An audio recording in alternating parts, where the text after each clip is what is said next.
Senior citizens in rural areas, particularly in Atlantic Canada, face some very difficult challenges. There isn't the infrastructure in place that you'd find in cities where you'd have meals on wheels, where you'd have all sorts of different types of facilities that they can use, residential or other medical facilities, all these supports that you could find. In rural Canada, a lot of these seniors are stuck in their own homes, old stock housing, very expensive to heat. We've seen the price of energy go skyrocket in the last number of years, and the pension schemes haven't kept up. These are schemes that were designed in Canada of 30 years ago, and we have to look now, how do we meet the modern needs of seniors? What happens to the widower who's left alone, has reduced income and still has to manage that household, whose offspring and family might not be nearby to help them, as we have seen in 30 years ago, where we'd have 1, 2, sometimes 3 generations within a household. So they have the same challenges that they have in urban areas, but without the supports. So I think one of the answers is to look at if we can't find within the federal fiscal system a way to support them so that the family can afford to assist them, or that they can hire the people when needed. One of the ways, and I think Michael Ignatieff has done a good job in advancing that, is to have a scheme something like the child tax credit that helps the lower income seniors more than it does the ones who might not be in the same requirements. That's direct financial benefits to them.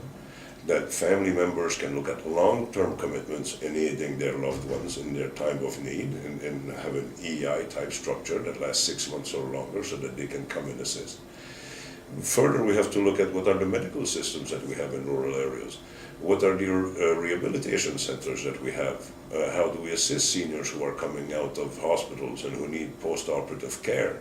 I think if we look at the Digby Hospital example, it's a fine example of what can be achieved. But it requires federal government will. We know the provinces are strapped for cash.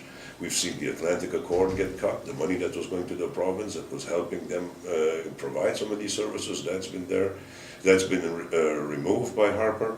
So I think we have to look at what is the federal role. And one of the areas to start, and I think it comes to the general economic assistance for Canada, is look at the base income of seniors. There are seniors who are living under the poverty line, and that's not acceptable in a country as rich as we are and as modern as we are.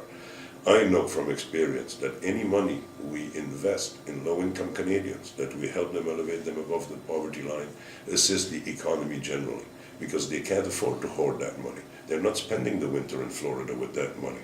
That money is going directly back in the economy, buying the goods and services they need, from shingling the roof to repairing the house, to food, to medicine, to all those requirements that they have, or hiring the assistance that they may need for their day-to-day lives.